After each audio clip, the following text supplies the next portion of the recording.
see people are slowly joining, so fingers crossed it's all good. Morning Kirsten, lovely to see you. Morning Lucy.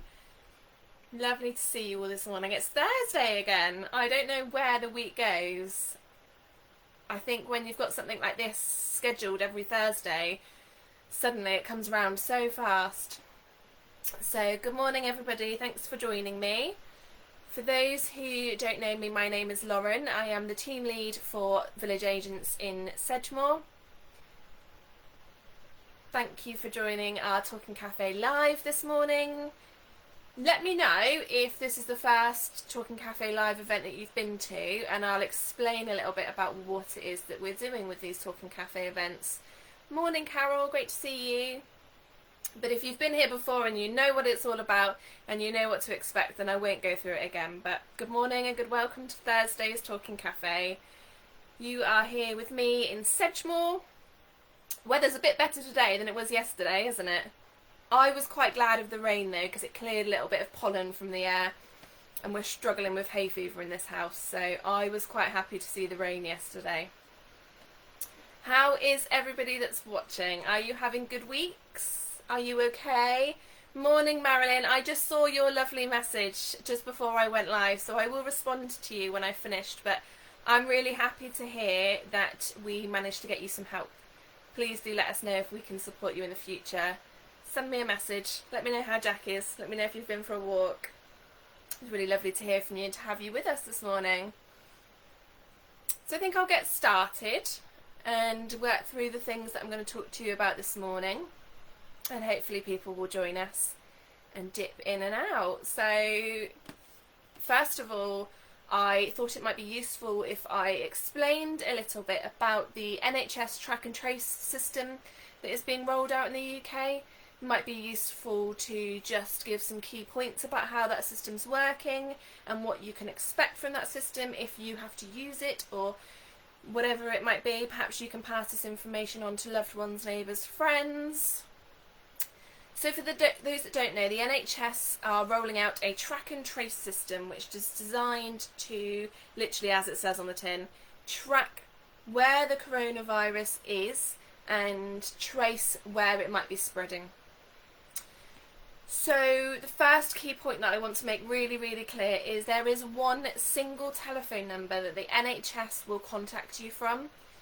That telephone number is 0300 013 5000. If any other number rings you, texts you, or claims to be the NHS track and trace system, it's likely to be a scam. So please do not speak to anyone else unless it is that number that has come up on your phone. So if you have coronavirus symptoms, if you have those symptoms such as a sore throat, a continuous cough, a high fever, a loss of taste and smell, then you can be tested for the coronavirus. You can find out online how that test will take place.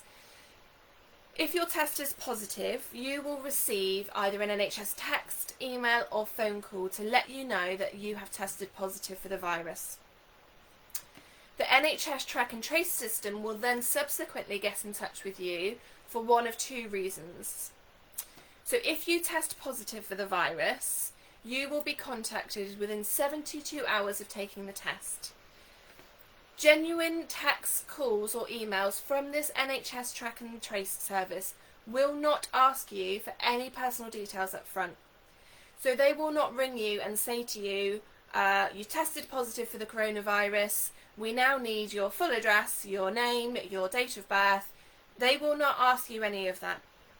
What they will do is they will ring you and they will give you a unique ID number to log into the NHS Test and Trace website.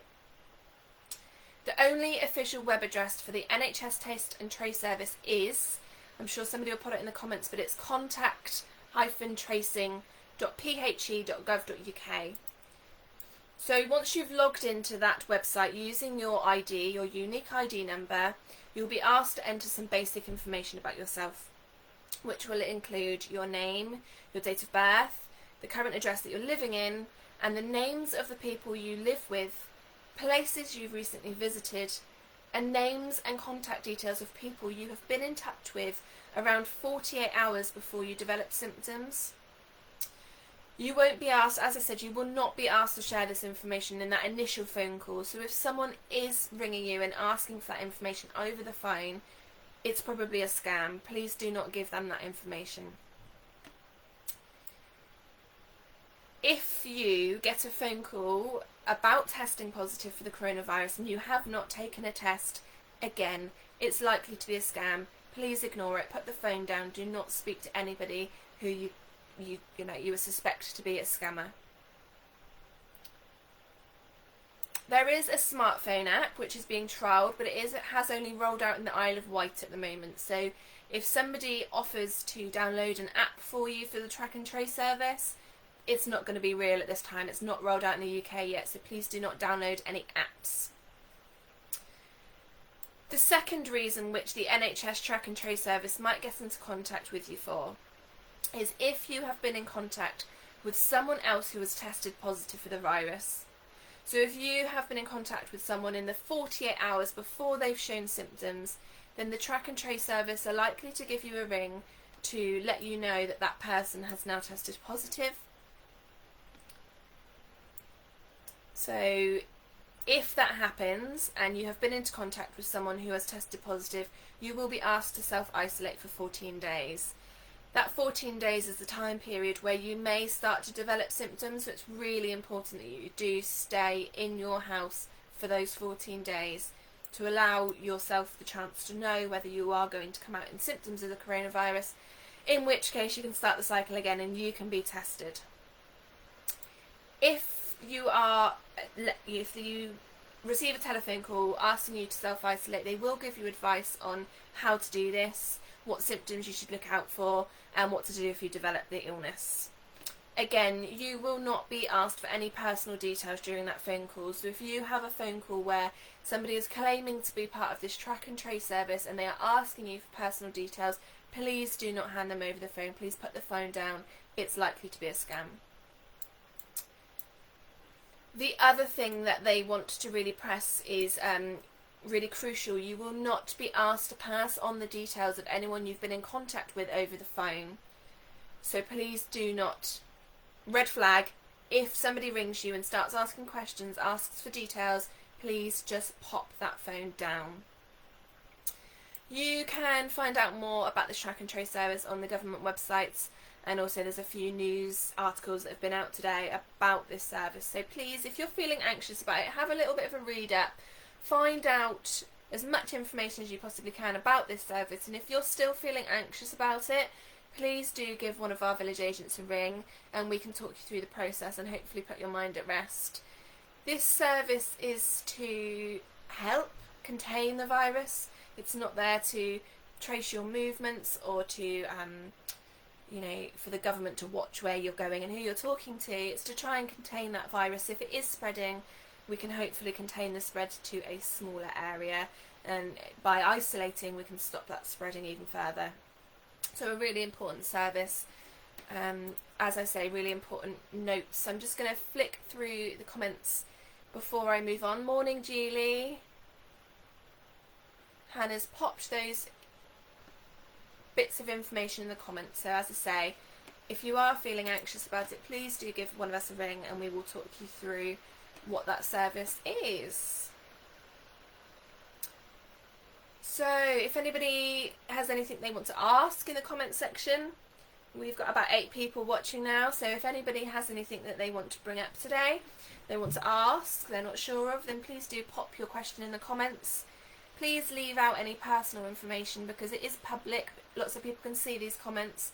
So please, if you need support and you don't want to ask the question, then please send us a message on the Talking Cafe Facebook page. We monitor that inbox quite regularly, so we will get back to you if you need some support. But please do ask any questions you might have. So I'm going to move on to my next subject today. If you've watched any of the other Talking Cafe live events this week, then you'll know that it's National Volunteers Week. What a fantastic time to have this National Week of recognition for the people who have been tremendously supportive in this COVID COVID-19 pandemic. They've been fantastic. So I'm going to spend a little bit of time recognising and thanking some of the volunteers who have supported us in Sedgemoor. So in Bridgewater and also in North Sedgemoor, we have been very, very lucky with offers of support, with people collecting prescriptions for our clients, with people delivering food, doing shopping, cutting grass. The list has been endless. We have been really, really well supported by volunteers. It's been fantastic. So I wanted to start off this section of the Talking Cafe by reading you a poem that I came across on Facebook. It was written by Live Talk for BBC's Somerset Make a Difference campaign. It's a really lovely video. I will come back and share it in the comments later if you want to watch the video. But the poem is lovely and it really sums up what a difference the volunteers have made in Sedgemoor. So the poem is called How to Make a Difference. You get up. You don't even have to get dressed. Just press your hand to your chest. Feel your breath and your heart. That's a start. And sometimes your heart will want to be quiet or sing every night to the stars, transcending the roofs and the snuggly packed cars, so the double glazing of neighbours' windows feel less like steel bars. You make a difference by clearing the table, sewing medical scrubs, delivering the NHS food in takeaway tubs, zooming your parents, shaving your head, planting carrots and peonies in your raised bed. Every seed, every clap, every smile, every time you stand to the side or walk single file, you make a difference. By sitting down with your kids and exploring their minds, letting them chalk rainbows outside of the lines, by chatting to neighbours you never spoke to before, and thanking the postman as he hovers 6 foot from your door. By opening the window with the radio on and letting the news of community swirl in the air with the trill of birdsong, you make a difference. When you roll up your sleeves, let yourself grieve, do whatever it takes to help yourself and others cope.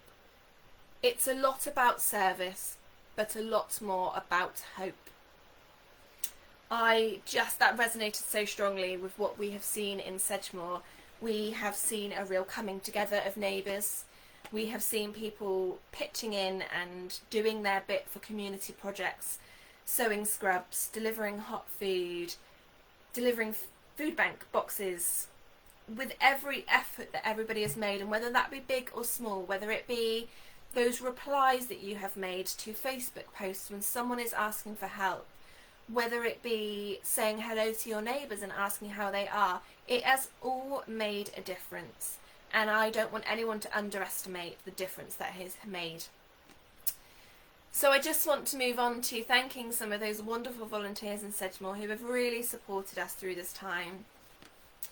So particularly in Bridgewater, we have been really well supported by the Bridgewater Food Bank, by the Hub at Bridgewater, by Westfield Church and the YMCA. There have been lots and lots and lots of fantastic community groups popping in the villages surrounding Bridgewater, which has provided invaluable support for those people who are living in quite rural areas. So specifically, just off the top of my head, we've had great support from Wellavington and Puriton volunteers, from Western Zoyland volunteers, from Othery volunteers, from Cannington volunteers, and also from North Petherton volunteers. So specifically in North Petherton, I would like to say a really big thank you to Andrew Newland, Councillor Bill Revens, Councillor Linda Hyde, Reverend Jane, Ainsley Bird, Simon Pigeon, and all those fantastic, what we call SPOCs. So they are community people who have volunteered to keep an eye on 40 houses in the village. So they delivered that leaflet to say, if you need anything, give me a ring. And they have been supporting those 40 houses with anything they might need. And that scheme has worked fantastically well. And then in the centre of Bridgewater, we've been really, really lucky to have a fantastic army of volunteers who have originated through the Facebook page set up by Kirsty Sutton. Thank you, Kirsty. It was originally called Coronavirus Community Help Bridgewater, and it's recently just been changed to Community Help Bridgewater so that this scheme can continue long past this pandemic. So some of the volunteers who have been involved with that and have been out there making a huge difference, I would like to say thank you to Simon Bale for all of his efforts in coordinating, and also Eva in coordinating and having a fantastic spreadsheet, keeping us all organised. Councillor Lee Redman, who has gone above and beyond in many ways. Leslie Gates, Karen Ball from Health Watch, who has been speaking to a lot of our clients over the phone. Reagan Westcott, who has, you may have seen the post about Reagan, a lovely young lady who has delivered probably close to 150 medications in Bridgewater now. John Hardy and Sid. Now John is the owner of the hub in Bridgewater. He is very special, as is his guide dog Sid, and he has again gone above and beyond with delivering prescriptions, and also now opening the hub again as a community space and making steps on how we can provide a really fantastic community service up there. If you don't know where the hub is in Bridgewater, it's above Angel Place. It's where the cafe used to be. It's where the lifts are. There are big plans for the hub. It's where our Talking Cafe events will be on a Thursday morning when we're allowed to reopen. There are fantastic plans in place to bring deaf services and a hot food service for the community. Really, really great things happening at the hub, so I'm excited to perhaps bring more news to you about what will be offered there in the coming weeks. We've been supported fantastically by Barry Williams, who used to be one of our agents. He now works for Mind. He, in the beginning of this pandemic, was absolutely fantastic, out every single day delivering medications to our clients. Really made a huge, big difference, so thank you, Barry. Darwin at Willavington and Puritan, he has been on his motorbike picking up medications and delivering to those in need, so thank you, Darwin. And then we move over to North Sedgemoor, where equally the support has been just as fantastic. We have been really, really well supported by Pastor Kelton Black and his army of volunteers. Kelton has been, fantastic support to us. Every request that we have made, he has fulfilled, whether that be picking up medications or whether it be delivering food or doing shopping. He has responded. He has been supporting the community, as has his whole army of volunteers. They've been fantastic in North Sedgemoor. We really can't thank you enough, Kelton, and all of your volunteers. We are very lucky to be supported by Highbridge and Burnham Food Bank and by Cheddar Food Bank. Their support has been fantastic as always. They have switched to a delivery service so that they can deliver food boxes to those in need in Burnham and Highbridge and in Cheddar. And then we have really fantastic, again, COVID-19 response groups that have been set up in Cheddar Valley and in Wedmore. They have provided invaluable support for those people living in Cheddar and in Wedmore. So lots and lots of thank yous. I could go on all day saying thank you. We've been, as I say, so fantastically supported. We have been supported by Hannah King, who is, Julie, correct me if I'm wrong, but I think she's a student physiotherapist. And she has been out collecting meds and delivering in Willavington and Eddington. I know that she's in exam period at the moment, so Hannah, if you see this, good luck with your exams, and thank you for everything you've done for the people out in the sort of Polden Hills area. So if there are any other of our Sedgemoor agents hanging about in the comments, and there is anybody else that we want to say thank you to, please let me know. Drop it in the comments and I'll do a little shout out. But really, as I say, I could be here all day just saying thank you to those people who have supported us. So have we got any comments, any questions? I mentioned Kelton. Thank you, Lisa. I said how fantastic Kelton and his army of volunteers have been. Yes, so Hannah King is a uni student, so Julie's just confirmed that for me there. Really lovely, actually, point to make about how fantastic it has been to see a younger generation of people volunteering. students who have come home from uni for the COVID-19 break. We have had so Reagan Westcott, she's a teaching assistant and she found herself not working as many hours, and so she put herself forward as a volunteer. Really fantastic to see. What we don't want is to rely on our retired generation to do all of the volunteering work in our community. What we want is all generations, all ages coming through, doing their bit for the community. So it's really, really lovely to see that coming through in Sedgemoor. So I'm just going to read Marilyn's comment here and have a drink because I'm losing my voice this morning. Can you tell?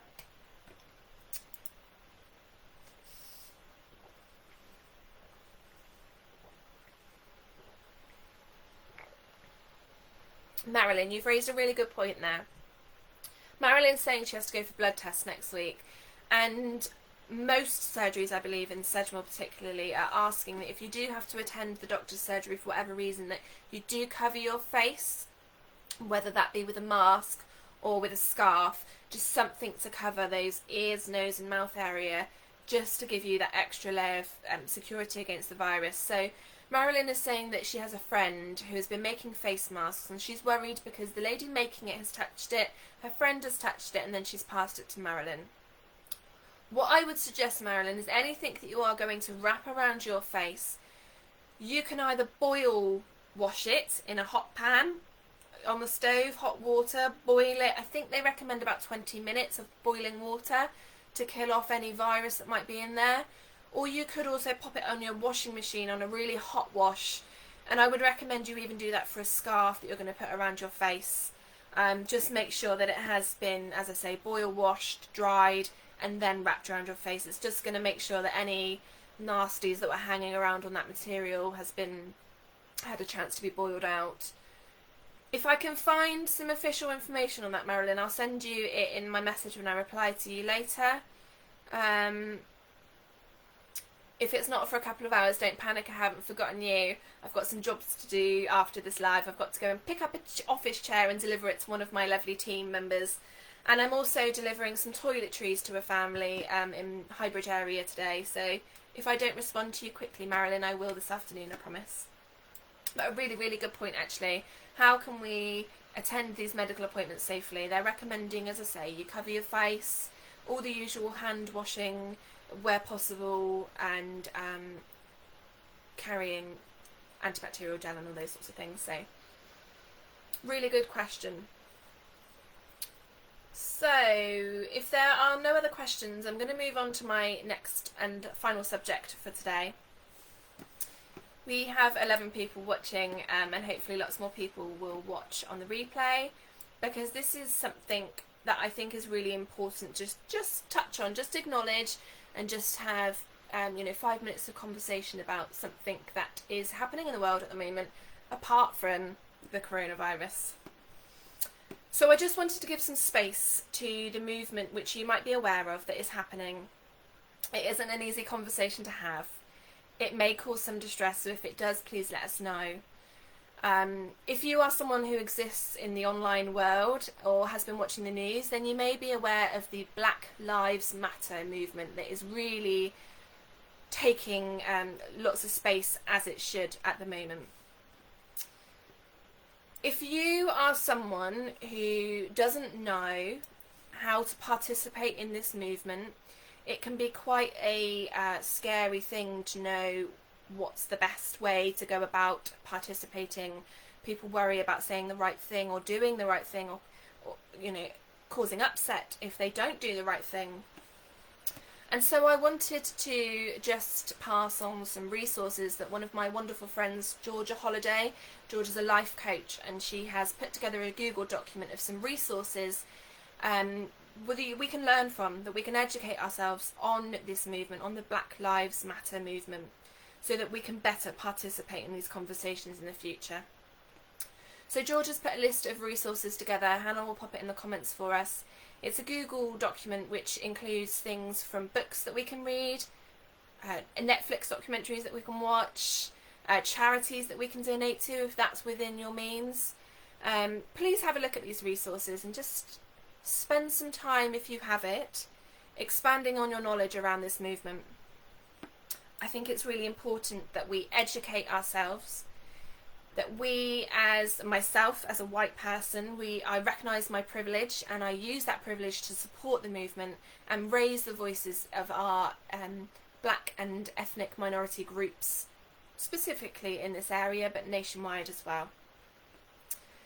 One thing that I will say, as we are on Facebook, and a lot of this is happening on Facebook, is I know from a lot of the black voices that are coming through, they are pleading with us, please do not share the videos of graphic scenes that have happened in the world. It's not helpful. It's not raising their voices in a good way. There are other ways that we can contribute to this movement without just clicking share on a graphic video. I think for me personally, and probably a lot of people watching this, the change in this movement is going to start at home. It's going to start in the conversations that we have with our families, with our children, with our neighbours, with our friends. It's really important that we start having those conversations now. If you are someone who's watching this who has children at home, a really lovely way to start having conversations about this movement is to look at the books that we are reading with our children. Are we reading books that only include white characters? And if so, have a little Google of, and I'll come back and pop some in the comments later perhaps, of books that are diverse, that have characters from all ethnic minority groups. Just reading those books and starting to introduce that diverse range of people, and they are people, just like you and I, they deserve to be in our children's books. So let's start reading some of those books with our children and having those conversations. So Kirsten has made a really good point. She says, I've been signing petitions and sharing to my Instagram, Facebook and Twitter. Signing petitions is a really fantastic way to contribute to the movement. Absolutely fantastic. So within Somerset, and within the Community Council of Somerset, CCS, we have a really fantastic group of people working as part of Somerset Diverse Communities. Hannah has popped their Facebook link in the comments and the contact details for some of our community enablers. So Somerset Diverse Communities, they are working to locate and work with black and ethnic minority communities across Somerset.